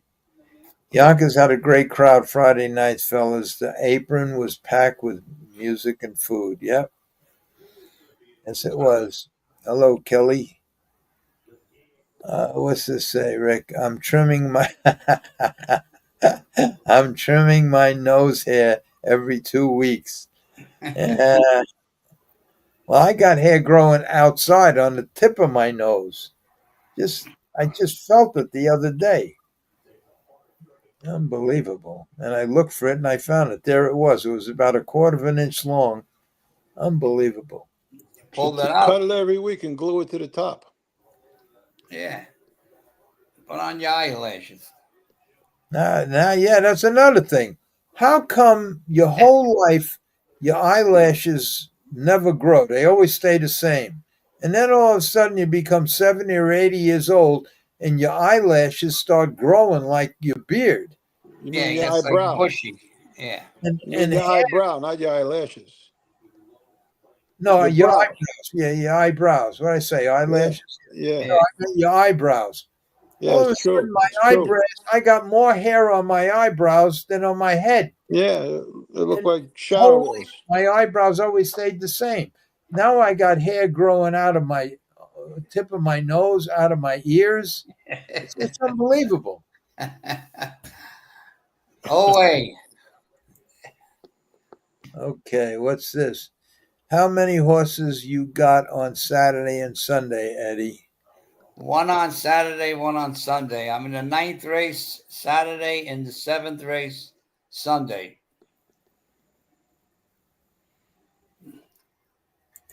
Okay, good luck in the 9th on Saturday, Eddie. We're in the 10th with barnstorming. Oh, that's George Anthony's owner, right? That's Steve Basile, yeah. Yeah, George Anthony's. Send it to David Chase, HBO. Let me tell you something about David Chase. Everybody thinks David Chase wrote The Sopranos. There were 7 writers on that show. And David, I don't want to say. Yeah, don't say nothing bad. You never know who you're going to meet. Yeah, you're writing a book here. Just don't. But I'll Yeah. tell you, I didn't. But I will say this. he wasn't the only writer, number one. Number two, if he got really lucky, because I'm sure that if he thought that this could have been the super hit that it was, he would have cast. He would have made a lot better casting choices than what he made, because some of them were really good, but some of them were really bad, and some of the storylines were really stupid, and that's why a lot of mob guys and a lot of street guys couldn't watch it. I mean, not that I'm a mob guy. But I watched one or two episodes. I couldn't watch it. I just couldn't watch it. The Sopranos? Yeah, I couldn't watch it. But a lot of people loved it. Everybody loved it. But Well, what about Tulsa King? no, I can't watch that neither. I can't. I mean, the first scene in the movie, he hits a made guy. Yeah. No, can't do That- that. That's when I So- turned it off. I never Yeah, even yeah. watched anything. When he got out of jail and walked into that room with all his that when that happened, right after that scene, I turned it off. I says, I can't watch this. I Yeah. never watched an episode. And you know the best part, the best writers he had write that show. Some of the best mob guys, Terrence Winters, I think, and one other guy write that show. And how oh boy, I got to. Stallone is going to be the new Godfather in a movie. Why, they're going to do another Godfather? Yeah. I don't think so. Let me ask you a question: if Stallone's character, not himself in real life, but if his character really ever walked into John Gotti's clubhouse and talked the way he talked, you think he'd ever walk out? I don't think so. No. Yo, Paulie. He'd be buried in Wurtsboro up a mountain. Oh boy. Let's see what this Sundance. Joe, you have a Italian ice place, right? Yes. Yes. Italian ice, soft serve ice cream, frozen Gelato. drinks, Cotton candy. cotton candy. That's it. How do they make cotton candy? I could never figure that out when I was a kid. It's you put it in this spin machine. It has a center. It's like a sugar. It's mixed with a coloring, a flavor, and you mix it with the sugar. You put it in the center, and it gets heated up to 500 degrees, and it spins it out between the air and the heat. It comes out like aired out, all fluffed out, and it's unbelievable. The dentists love it. I make them so big that I would say, with no exaggeration, 90% of the kids that buy them, their mother and fathers take pictures with them, because I make them, with no exaggeration, twice the size of a basketball, and the kid's head is like the size of a softball. And I'm telling you, I'll send you a picture, and you'll see. All right. Joe, how's your father, Joe? He's doing pretty good. He's coming along. Thank you, Eddie. He's going to bring him down here. We're going to take him to dinner. All right. Jeffrey B. says, Eddie, Yeah. will you be there Saturday? He would love to say hello. Yeah, come on down to the paddock. Come down, Jeffrey B. I'm sure you hear that. Go down to the paddock on Saturday. You could come and you could. I'll introduce you to the jockey, Ricardo Santana. Well, when he gets to the paddock, they won't let him in. How's he going to get in? Huh? Just tell him to mention my name, Eddie DeLauro. So if he goes to the paddock and then he'll walk. Just tell him to go walk down the stairs. That's all. Just walk down the stairs. That guy that works by the chair there, just walk right by him. That's all. And if they stops, just say I'm here. I'm here with I'm Eddie. with Eddie I'll get DeLauro. I'm in this race. Yeah, I'm in this race with Eddie. That's all. And you'll get right down there. Okay. I can't say that name. I can't say the first name and I can't say the last name. Hi, Larry. Hi, Joe. Nice to see you back, Eddie. How are you feeling, Eddie? Very good. Thank you, Eli. How do you say his name? Elias Cat- Elias Catagurtis. Uh, Catagurtis. He's Italian. Yeah, I sure. remember he was on before. He watches, he tunes in because I remember the picture of the dog. Yep. Okay. Hi, Larry. Hi, Joe. Nice to see you back, Eddie. Hope you're feeling okay. He is. He's I feeling am. good. Thank you. How I, is Quiet Wisdom doing? Eddie is going to race soon. How is Quiet? You got a horse called Quiet Wisdom? yes. How's he doing? Is he going to race soon? I might race him in Monmouth. I might, after they go to Saratoga Sunday. He didn't get in, so I'll probably either race him at Monmouth or I'll go to Saratoga with him. But stay tuned. I'm breezing him out of the gate Saturday, so he's getting ready. I got a nice 2-year-old, Larry. She Yeah. breezed. So She breezed in 47 and 2, a half mile. She's going to be ready for July 18th up Saratoga. okay, everybody's saying hello to everybody. Let's see what Rick's saying. Larry, if my Powerball numbers hit anytime soon, I will invest the $1 million. Well, thank you, Rick, and I hope you win. That's the problem when you sell your story, they have complete control. They Yep. have, and it's sad because the writers, they want to use their own writers, even though I have a script already. They want to use their own writers, and they want to talk to the people that direct, and they have no idea of the life, because my life it goes from Wall Street guys to doctors to lawyers to mob guys to killers to bookmakers The to federal heroin agents. to You, you got to know all you about this forgot stuff. one thing: the Shylocks. Yeah, the Shylocks, killers. You gotta be schooled in every The one of these things. feds. The feds. I think you went through the whole alphabet in your life. Yeah, and that's why when I go out there, I'm meeting on the 17th with two women. One is in charge of the movies, what movies get made. One is in charge of what TV series get made. Two women. Now, what do they know? First of all, I'm sure they never, even though they said they both read my book twice, they both listened to all my podcasts. And they just, according to Andrea, they love it. They're infatuated with me. But it's like, who's Whitey Bulger?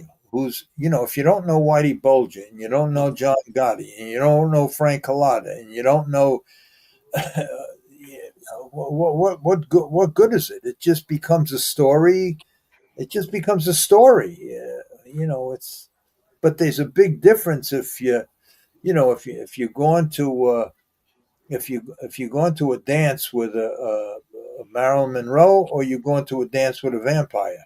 There's a big difference there. So, but they don't know. Like even today, the kids, who's Frank Sinatra? Geez. But that's who you're dealing with. They're all young kids in the movie that are showrunners. But these people are supposed. So who knows? I don't know. We'll see. We'll see. Shoot your best shot. You'll be all right. Nicky Barnes, didn't he get robbed after he got out of jail in Newark and he came to see you? No, that was not Nicky Barnes. That was Stacks. uh, Stacks. That was Leon. That was Leon. That wasn't Facts. the one. Yeah, Leon. Yeah. He when he come to when he's the guy that did my show. When he come to do the show, he stopped in Newark to see a friend, and he got mugged. When he did my show, he had a hat on because he had about 10 stitches in his head, and from that afternoon. But they took him to the hospital. But then he wound up doing the show that night. But he got banged up pretty good. That What's his name? Stack, Sticks? Leon What is it? Leon Leon What Leon Batts. Bats? I'm confusing him with Stacks. No, but he Bats. has a middle name, Scrap. Scrappy. Leon Yeah, Scrap Batts. yeah, Me. Say that 10 times fast. yeah. Okay, so Sundance, that wasn't Nicky Barnes. That was that. In fact, he's the only guy left of that Yeah. whole posse. He's the only one that's still alive. Okay, just Bedpino. Why complain? Tommy Dimes. Yeah. The problem is when you never get a price. It's everything is like 9 to 5, 3 to 5. That's the problem. Larry Hendricks, not BS, greatest guitar player ever. Not bullshit, greatest guitar player ever, and second best was at Carlos Woodstock, Santana. Carlos Santana. Yeah, well, Eric, I just don't like that kind of music. I'm sure they're great. I don't care. Yeah, if you don't like the music, it wasn't. But you're right, Eric. They were the greatest. Yeah, I just don't like that kind of music. They say that Hendrix was so good because his thumb was longer than most people's fingers, that he was able to use his thumb more and play a 6-string guitar or something like that. I don't know. Yeah. Anyway, Sundance, Larry, ask Pesci. I bet he'll help you. Yeah, okay. Joey Molino keeps calling Tony Soprano a rat. How could you call him a rat? It was a fictional thing. Hi, guys. Very good stories. I knew Tommy Riccardi very well. Larry, I will give you a call. Vinny Salerno. Vinny, when you call me, if I don't have you as a contact, I'm not going to answer. So I'm sure you have my number. So text me. Text me first. Say you're Vinny Salerno from the podcast, and then I'll return your call. Tommy Riccardi. There's one thing I'd like to know about. I know he had a couple of brothers. I don't know if they're still in that life or not, but I know that I heard that him and Mike's sister, what the hell was her name? They're not together no more. I hope they still are, because Tommy was a really nice guy. I mean, I know he did what he did, but whenever I used to be at Mike's house almost every morning for breakfast, and he was there, and around, very, very nice guy, very generous, nice looking guy, handsome. But Mike's sister, she was beautiful. She used to go out with Carl D'Angelillo, Mike's sister. The hell was her name? I forgot. But she was beautiful. She was a beautiful girl. But somebody told me that Tommy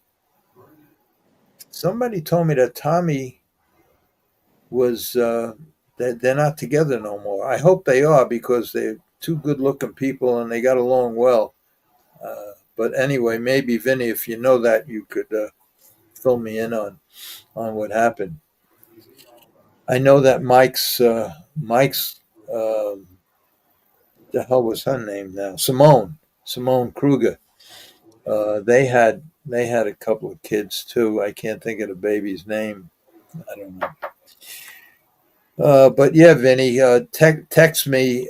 Don't call, because I won't answer it if I don't recognize the number. So just text me. Okay, I like to follow the horses. Trouble is the horses, I bet, like to follow the horse. That's good. Good in the stretch. Never left the post. Don't bet Elmer. Gets. Don't bet Elmer gets stuck in the gate. Very good, Joseph. I have a letter here. I wanted to read it. I have this letter here. It's handwritten. This old guy, I shouldn't say old, I'm probably younger than him, but he writes a letter. And in the letter, he says, why do thoroughbreds require 2 weeks rest between races? Why is it too much for them to run a 2 minute mile, 2 minutes more often than that? Standardbreds can compete weekly and in big stake races. Sometimes they run multiple qualifying heats the same day.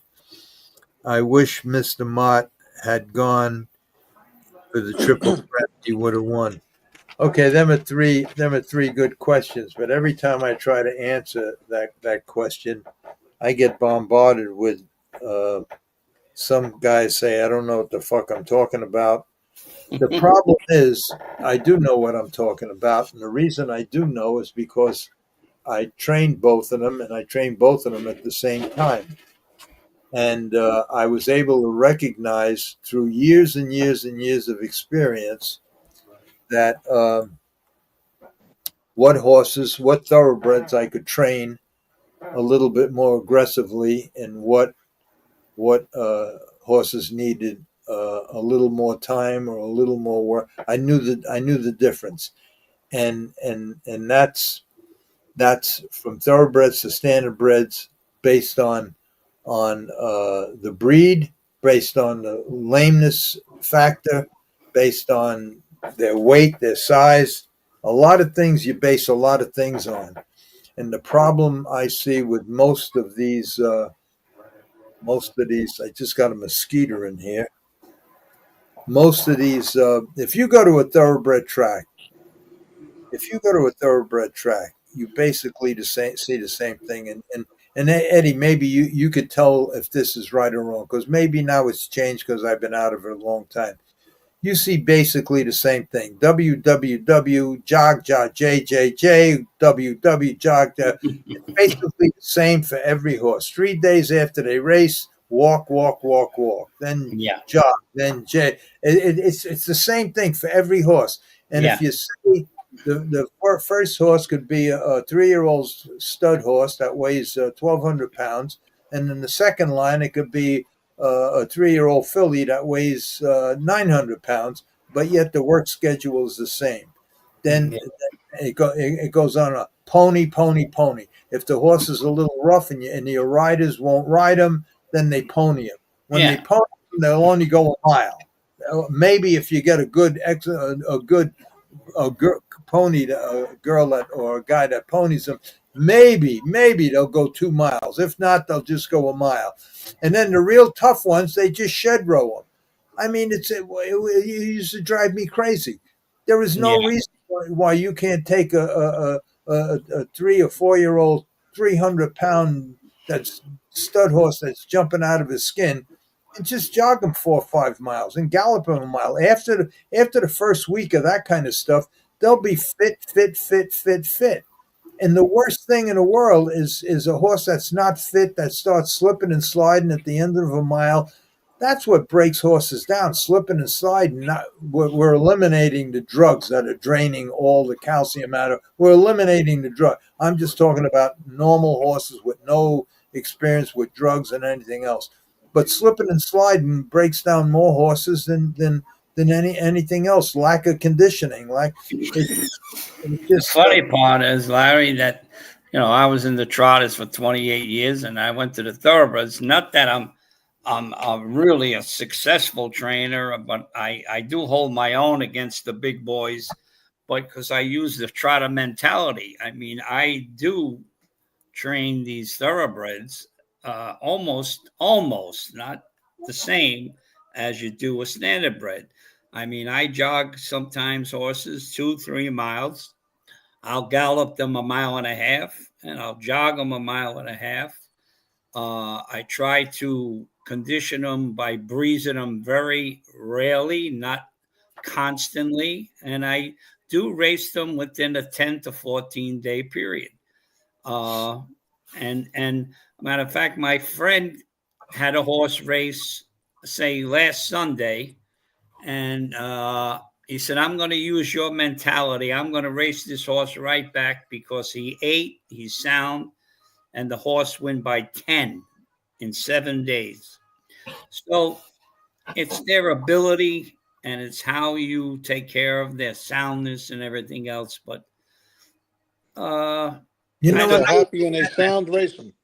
I don't believe in that 6 weeks, 8 weeks, 4 weeks. That I mean, Another thing that drives me crazy is, and it's basically a fact. You never saw a claiming horse trainer in a Hall of Fame. You never seen a claiming horse trainer do anything spectacular. They may have a good year if they found an edge, if they found something that's not testable, and I can name 10 or 15 trainers that for 1 or 2 meets they were a leading trainer, and then all of a sudden they fall off the cliff. I'm talking about to be in the top echelon. You get out of the claiming game, and you have to have wealthy owners, and then they go to the sales, and they have these guys picking out the best pedigrees for them and everything else. They spend millions of dollars, and all of them guys are training 150, 200 horses of the best bred horses in the country with the best conformation, the best of everything. So why is it so amazing that that these trainers, and maybe it's the top 10 or 15 in the country, have a stable of over 200 horses, the best bred horses, and naturally the best conformed horses, because they're not going to buy a horse with a crooked leg. They always find things wrong. And they spend millions and millions and millions of dollars. So what's the big surprise if they win a couple of major stakes or the Kentucky Derby? And I mean, just picture Eddie, that if you took from the top 10 trainers that have hundreds of horses, if each one right out of the sale says to you, take any 5 you want, and you go to the next guy, then you wind up with 50 horses, 5 from each one of these guys. You'd be right up there with them.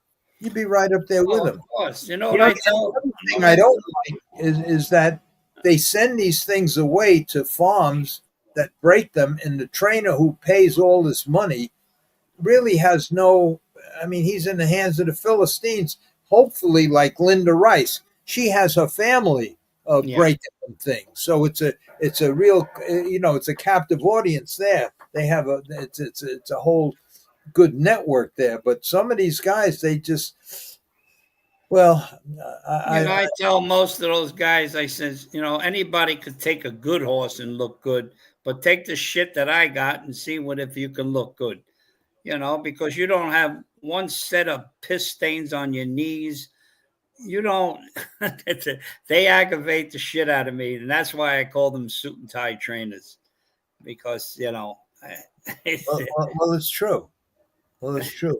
Meantime, Wayne Lucas is still alive. Yeah, They had him dead the other day. They had him dead. Yeah.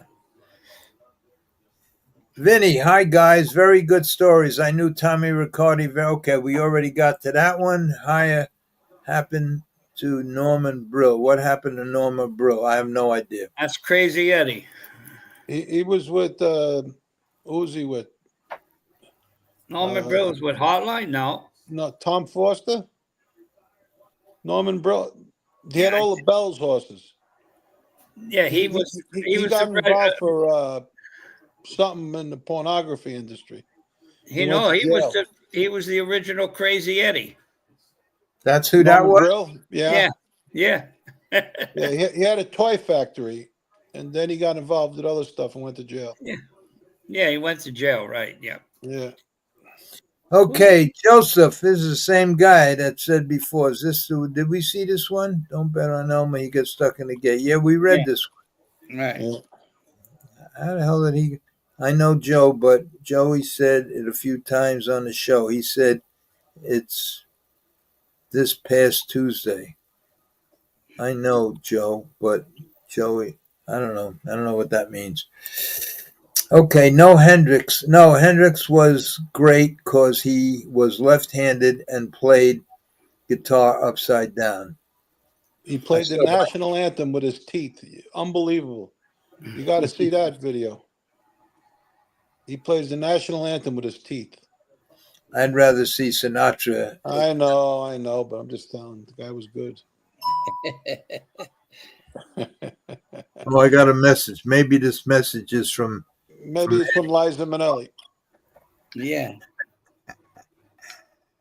Okay, Larry. Watching your podcast, you need a producer. Somebody said, Larry, watching your podcast, you need a producer to make your movie. You should get in touch with Paul Martino, Bullpen Capital. He makes movies. I think your story is something he would be interested in. He has a movie company too. Well, who sent me this message? It don't have a name. Larry, watching your podcast, you need a producer. It don't have a name. But what I'm going to do is it has a phone number. So what I'm going to do is I'm going to save this. I'm going to save this, and I'll read it later or I'll call him. But I got to see what's going to happen. And okay, no, Nick had trained horses, harness horses at the Meadowlands, Liberty Bell, I think Monticello. I don't know what that Sundance, what you're talking about. Sad about Wayne Lucas, 89. Yeah, but he had a good life, and the good thing about Wayne Lucas was that number one, he was extremely wealthy. He was wealthy before he even got in the quarter horse business, and aside from the wealth, he spent his life doing what he loved to do, and he was good at it. So he lived. He's 89 years old. He lived a good life. He didn't have to eat pigeons. He was just one of them guys that were lucky, was healthy as just about his whole life, and did what he wanted to do, and was very successful at it. So I wish him a long life, but it don't look too good. What did Oscar Barrera do? Eddie, Well, what did Oscar Barrera do? what did he do? He claimed horses for 40,000 and won the Jockey Gold Cup with slew of gold. Right. Figure it out. Back in those days, I don't know. Well, there were two veterinarians that he used. Yeah. In jail. That's what Oscar Barrera did. That's what he did. What he did was he had a phone book that had the numbers of two veterinarians. One used to go overseas, and one that did whatever he did right here, but had people overseas. Very, very, very, very. Look, he did what he did. It's. I'm not just saying this. The whole. I think the whole world knows it. So, but back then they didn't publicize that kind of stuff. No, they didn't. They just thought he was great. He was like Superman. But Well, him and his brother Laz Barrera, he was another one. yeah, I used to see him. I used to. Whatever. Turn the page. Next. Turn the page. Pretty soon, Larry, you'll look like Buddy. Pretty soon, Larry. What's that mean? What's that mean? Pretty Who's soon. Buddy? With your nose hair. Oh Your yeah, dog. Is that your dog, Buddy? that's dog, Buddy. Yeah. You'll grow whiskers on your nose. That's all. That's my dog. That's There you Buddy. go. See, they got that That's your saying. buddy. That's your buddy. That's my buddy. Buddy. Okay. Now we have to find that. There it is. Okay, what's the next one? Dave Guy. Ed, what harness tracks did you train at? Roosevelt, Yonkers, Pompano Park, Meadowlands, Hollywood Park, California, Las Alamedas. There you go. Monticello. Oh, Monticello. Yeah. Okay. You know who was a great guy and a good driver who never really had a shot? Bobby Del Campo. You remember him? Yeah, good Yeah. pool player. Good pool player. But he was a really good driver. I heard now that he was the guy with me. I took him in as a partner when I got bored and I started that American Heritage Standardbred sales. It was me, Bobby Del Campo, and his owner, and that's where we raised that $60 million in a matter of weeks. Had to give it all back. I should have just put him down. I gotta get this thing, guys. Go ahead. Yeah, Okay. what's up, kid? What did Baffert use? Yeah, I'm on the podcast. Uh, Good. All right. I love you. I'm just checking in. I'm sorry I'm calling late. I didn't realize how late it all right. I'll call you back. Call me when you're done if you want. Okay. I'm calling up. All right. Bye bye. Yeah. Eddie, Yeah. Howard Lieberman wants to know, what did Baffert use? Now, my answer was everything that you could think of and a lot of things that you can't even imagine.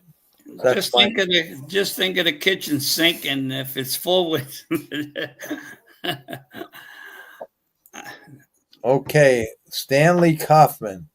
If I got this right, he was a great guy. He was an attorney. Yeah, he was one of your owners, Larry. He was one of my owners. Yeah, he Yeah. was a great guy. Very sharp guy, an attorney, and very sharp attorney. Yeah, he was. I forgot what horses he had, but yes. He had horses with Frank Hartline when I was leading trainer, and we had a deal. Me, Frank Hartline, Fusco, Timmy Case, that we wouldn't claim off each other, but we were the top guys there. We didn't want to start no wars. And one night, Stanley Kaufman claimed the horse off me, and he was with Frank Hartline. And I went to Frank. I couldn't believe it, and I got pissed off. I claimed like 5 horses off him, but in the next few days, and he blamed Stanley, and I believe it. But he used to do whatever he wanted.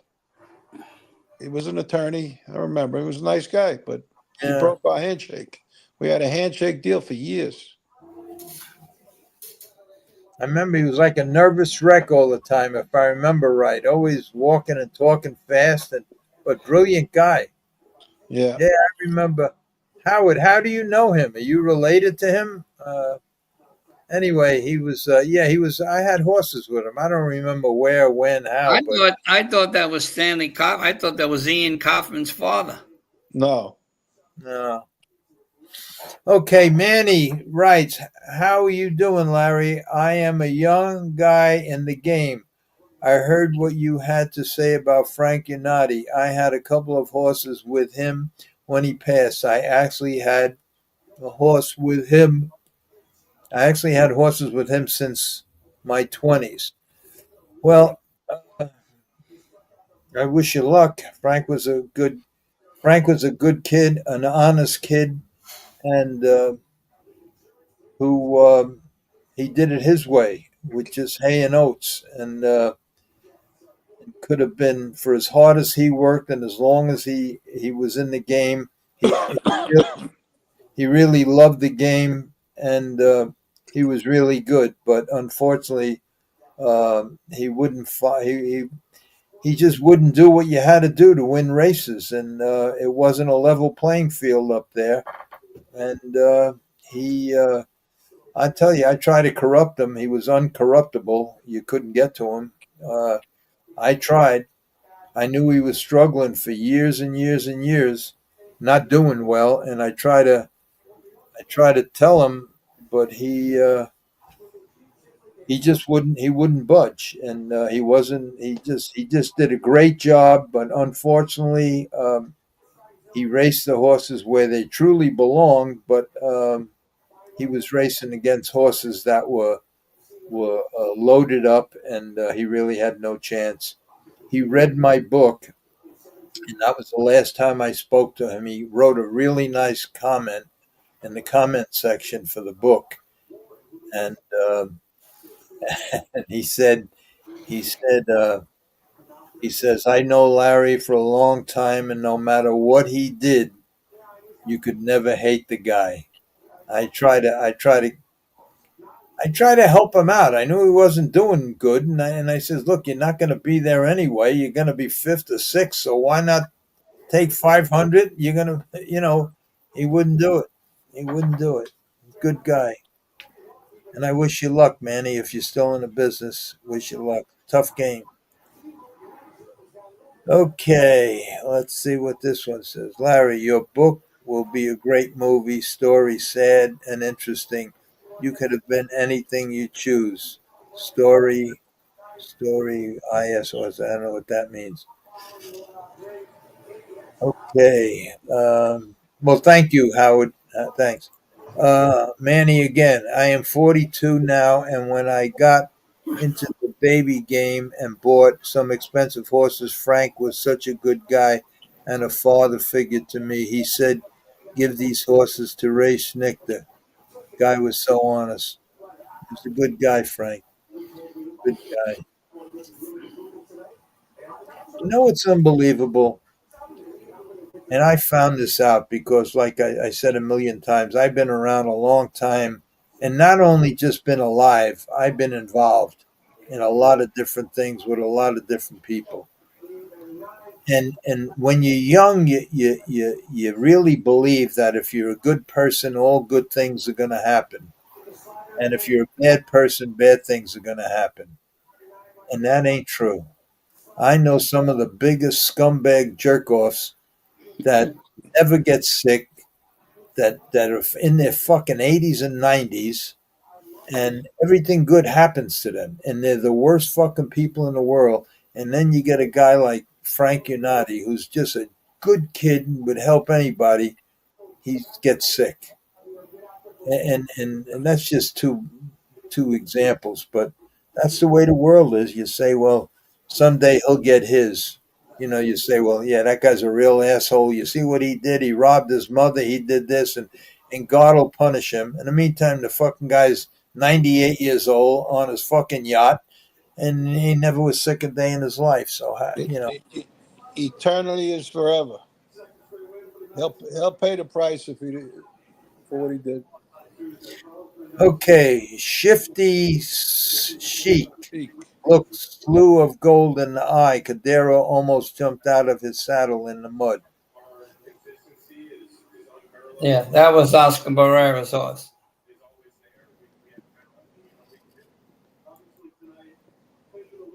Manny again. Horses that year made a couple of $100,000, and I felt terrible. Frank didn't have them. Oh, so you're saying, Manny, that the horses that you bought, the yearlings that you bought, Frank told you to give them to the Schnichter, and they made a couple of 100,000, and you felt terrible. Frank didn't have them. Well, Frank did the right thing for whatever reason. Maybe at that time he had. I know he always had 8, 10 horses, and maybe he had his barn full and didn't want to fool with young horses. Maybe that was not his thing. I don't know. I don't know. All I know is that he was a good guy, an honest guy, and just a good guy. Howard Lieben, lazy had top stock. What's that mean, Eddie? Lazy had top stock. I don't know what that means. Don't know. Don't know. Okay, Arthur, what does Bob Baffert do? He's a criminal animal. Well, first of all, he's Look, this here book here, that I told you about. Just buy that book, and that's all you have to do. Is that 90% of what's in that book is about Bob Baffert, what he did, how he did it, who he got involved, how he got involved, and the shitty things that he did to these horses, from using rat poison to dilute the blood so too much epigen wouldn't kill. I mean, it's unbelievable the stuff that he did from the time he was in the quarter horse business. So, uh, and it's all true. So who knows? It's hard to have respect for a guy. Why? Just because he won 7 Kentucky Derbies? Who gives a fuck? I guarantee you, if you gave a scarecrow 300 of the best yearlings at the sales every year, they'd win 7 Kentucky Derbies too with the horses that he had. And then if you want to use, and not only that, but how the fuck do you, how do you, how do you explain 75 horses dying from heart attacks? That's also in that book. That's in this book. It's unbelievable. I drove to South Jersey today and I listened to a couple of chapters on the because I got the CDs. I was hoping I never got there. I was hoping I get stuck in traffic because I just wanted to keep listening and listening and listening. And it's amazing. It's amazing. And yet he's considered. I think he's in. Is he in the Hall of Fame? He's probably is in the Hall of Fame. He's probably recognized as one of the best trainers, and I don't know how. I mean, how do you talk about Barry Bonds and take away and take away uh, whatever he has coming because he was on steroids and not just ban Fletcher. I mean, uh, Baffert, not ban him, not ban him for life. How? I just don't get it. I don't get it. And I'm not talking out of school because it's been all around. I mean, he gets away with murder in California because he had owners on the commission, he had owners in government, he gets away with a lot of shit. But in spite of that, things that he did and the horses that it's just terrible. I'll tell you, if you read this book, that's all you have to know. All you have to know, you can't do nothing but hate the guy. And I don't even know him. I don't know him. I never met him. I only heard horror stories from grooms that used to work for him, and just it was terrible. And yet, He's like the Epstein of horse racing. yeah, but because he wins a lot of races, where do the owners go to just keep going with him? They insure their horses. If they die, they get paid. Anyway, Santa Ramos were quite a group, gamblers for sure. The phone keeps. What does that mean, Eddie? Who's Santa? Andy Santa? Santaramo. Annie Santarama. What are you talking about? Andy and Anthony Santaramo. Oh, Jesus, come on, Larry. oh, Come yeah, on, man. yeah, yeah, yeah. You better throw those pills away. Throw You're those making you fucking forget pills more. out, will you? I know. The last time I saw him, I had dinner with him and his girlfriend in You Florida. showed us a picture of him last week. Now you don't know who he is. Yeah, yeah, yeah. In fact, I have a Throw those picture pills with in the him garbage. and Carmine. Yeah, it's Andy. He was for a while. He was on Facebook as the weatherman. You ever Yeah, have yeah. a weatherman, right? Right, Yeah, right. he was a good guy. That's another kid, good driver and everything else. Just a fuck up. Just every time he just loved to have fun. Always loved to have fun. Out every night having fun. Good guy. Do anything for you. I really liked him. He's still alive. He had a lot of trouble, health problems. But He I had think, two open heart surgeries. yeah, And he used to show things on Facebook that he was feeding the squirrels and Yeah, all of that he's stuff. still doing it. He still does it. Yeah, he's a really good guy. I didn't know his brother that well, but I knew Andy Anthony? Oh, Jesus. very well. Okay, Larry, I'm a cancer patient at doctor's name. Larry, I'm a cancer patient at doctor's name. What's that mean? Larry, I'm a cancer patient that doctor's name. Howard Lieberman. I don't know what that means. No. Okay, well, maybe he'll explain it. He has a couple. Kaufman lived in Atlantic Beach. Right. Howard Lieberman lived near him. He lived near him. Walter Case Jr. was by far the Steve Cawthon of harness racing, but had issues. Case is doing very good in Plain Ridge. Oof. He's riding Is up. he? Yeah, he's winning like a son of a bee. Sundance, world changing to cashless system. Here, world changing to cashless system. Here at Penn Auto Parts, no cash accepted, and you can't deposit even $5 cash if anyone else bank account. One Auto World soon. You know what somebody said? I forget who it was. I just saw it because I don't know if it'll ever be a cash system, and I forget who it was. I just saw it the other day. I hope I can remember it. It said that if you have $50, and you spend it, whoever you bought something, the guy you bought it from has the same 50 and he's going to spend it on something else. And whoever he spends it on is going to have the same 50. So that same 50 will go on forever as long as you keep spending it. And With get a taxed every time. with a credit card, he says after it's like cutting the game. After a while, when it gets to so many people, they take 3%, 3%. After a while, you have nothing left. That money disappears and the banks get it all. That's why the banks want a no cash system. Something like that. I don't know, but I don't have to worry about it because I'll be dead. Okay, Ron Fawcett told me he gave up training because he wouldn't use drugs and he couldn't come close to competing. Well, he was 100% right. Ronnie Fawcett worked for me. Ronnie Fawcett worked for me, and I'm sure his son is watching. He watches a lot. Ronnie Fawcett worked for me, and he got in a bit of a problem, and he had no money. I gave him a job, and I made him live with me.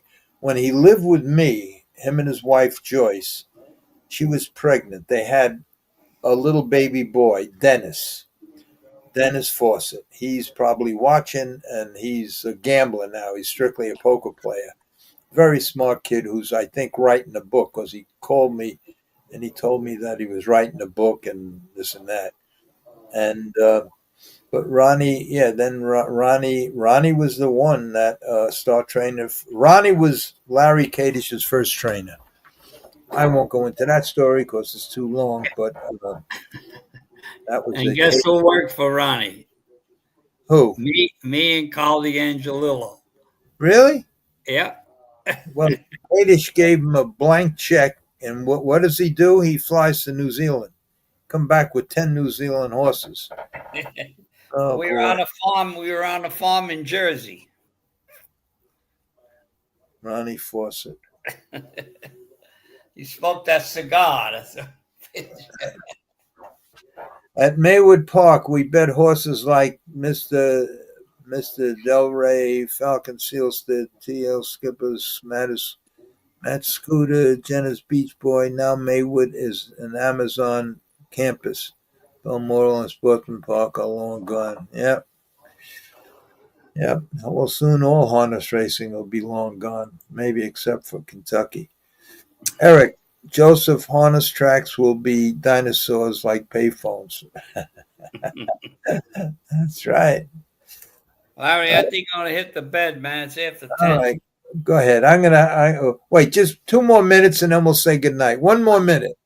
Let me right. just go to Howard Liebman. The cancer doctor is Dr. Charles. Yeah. Oh, that's Rick. Yeah. Howard Oh, Liebman. me? The Yeah. cancer doctor is Dr. Charles Meakin. Yeah, that's right. Oh, that's what Howard meant. That's what Howard meant before. Yeah. Yeah, Cancer that's doctor. what he meant. That's who it is. Dr. Charles Meakin. Yeah, Yeah. yeah, yeah. That's who it is. All right. Let's see this real quick. You guys hear the news that Jim Taggart Jr., another great guy, right? Manny, what happened to Taggart? I don't know. Let's go down. We got one more and then we'll go. Honest trainer of harness horses, George Siegel from Chicago.